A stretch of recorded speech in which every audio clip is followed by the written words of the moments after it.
Tervetuloa Dosenttiin. Meidän vieraamme on norjalainen urheilija, kirjailija ja poliittinen aktivisti Hege Storhaug. Ja keskustelemme hänen kanssaan vähän poliittisesta korrektiudesta ja kirjallisuudesta. Welcome to Dosentti, Hege. Thank you so much for having me. Hege, as we know, you have started your political activism from women's rights, and actually at the beginning you were more inclined to left. But now as a defender of women's rights, and you've been working with that theme more, you have chosen your own path.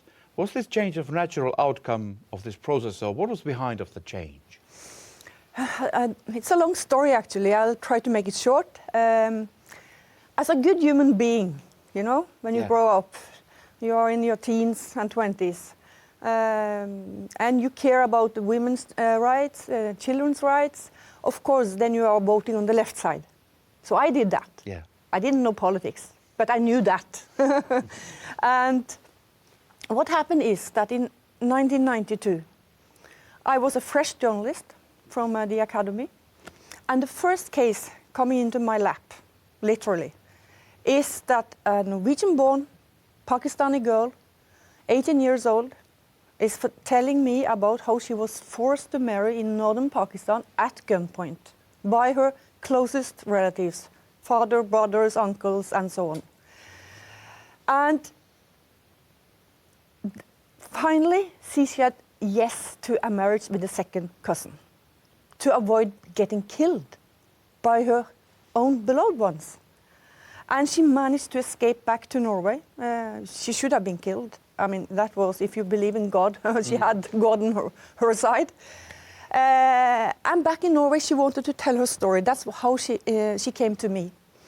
And this was the first time we had heard about this problem. And she talked about honor culture, that she had destroyed her parents' honor. She talked about Islam. And I almost didn't believe this young woman. Is it correct? Is it possible that a young woman can live in my neighbor apartment and getting killed by her own ones, killing their own child? I was so shocked. You know, I grew up with a lot of freedom, total freedom. Of course, under responsibility, but full freedom as a girl. And then I understood that in the coming years now, hundreds and after that, thousands of people from Islamic cultures, they will come in what we call the age of marriage. They can go through the same hell as she did. And then I decided I have to learn about what is honor culture, what is Islam, what is the problems here, how can this happen? So I went to Pakistan in the spring '93. I was supposed to be there for 3 weeks, and I ended up in 2 years in Pakistan. Wow. How so long?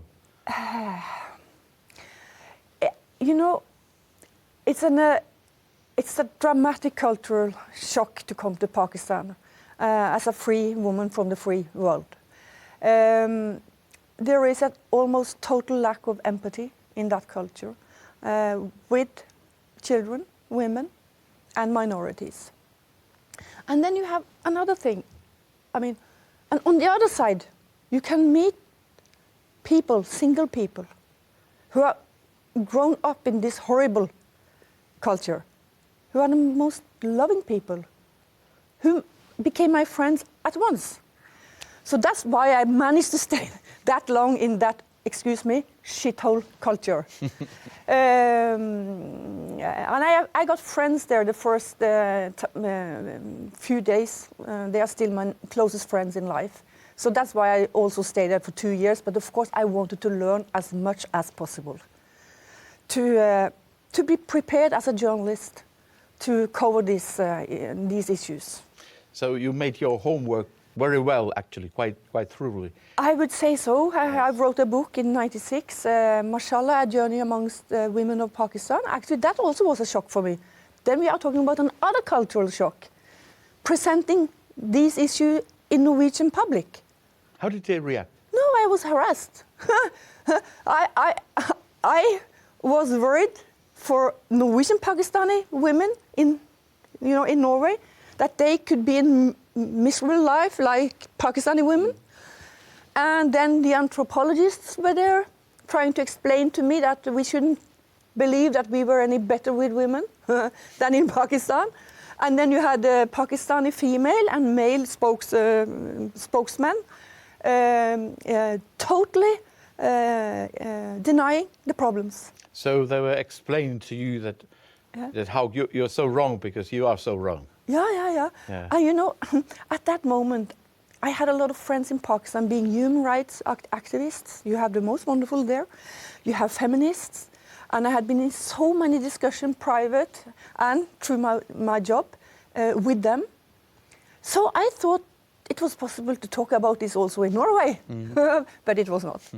So what do you think, what is the biggest issue here for this state of denial? Why the Norwegians want to deny the facts in this matter? You know, it's a harsh reality to accept that, yes, these are the problems here, and it's related to culture and religion.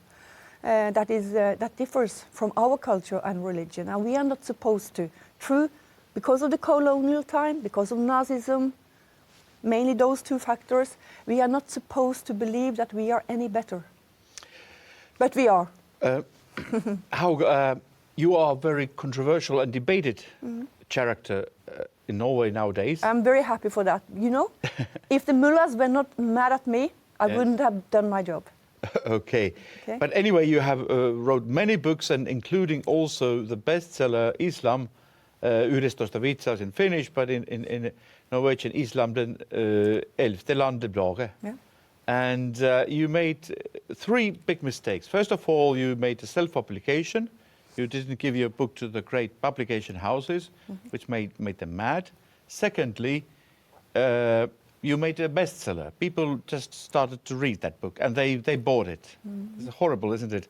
And third one, you broke all the laws of the political correctness. So do you think, Hege, that you will ever be forgiven for these sins? No, never, ever. So never, you are always staying with this side? Yeah, but, you know, I'm not the only one experienced that if you were going in the front and plowing your way, and it turns out after some years that, oh, what she said, and that was correct. We were wrong.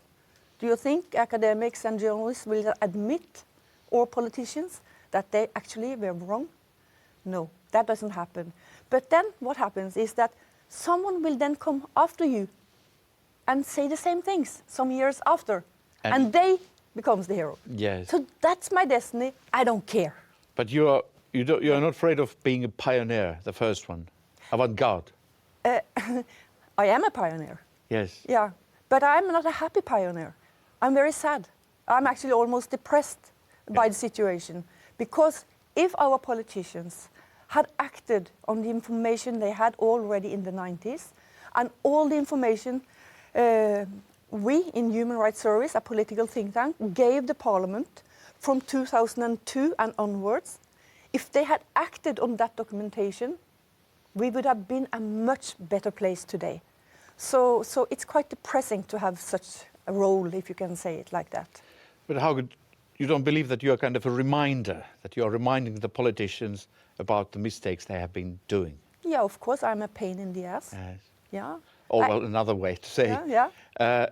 There's a very interesting example of this. You know, the same year you led online voting for the Name of the Year award of newspaper Verdens Gang with a very wide margins. But then suddenly you fell short of winning the award following a final selective opinion poll. Do you think that they rigged the results? Of course they did. And it was something of the most funny I've experienced in my life. Because, you know, I had success with this book, okay? Yes. So the people wanted me to be the Name of the Year in Norway. Yes. And I was so busy those days with the book. It was quite, I mean, right after the publication was there, and I was running around in Norway with lectures and, you know, signings and, you know. And suddenly, okay, what's happening here? And then I said to myself, okay, let's see what happens. And then, wow, I am on the top, and with very good margin. They must be very shocked, you know. And then I said to myself, what will the editors in the paper do now? Yes. Because that paper They didn't even want to touch my book. They have until today never ever reviewed it. And that is the largest paper in Norway, and my book is historical. And then people on the internet, in social medias, they started discussing, no, they will do everything they can so she won't win. They will, you know. And then I said, please, people, no, folks, calm down. Of course they will not cheat. And I was convinced they will never cheat.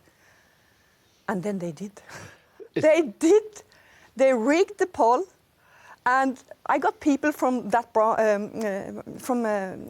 professionals in the same, you know, and they wrote to me and said that they had never ever experienced anything like this in their whole life.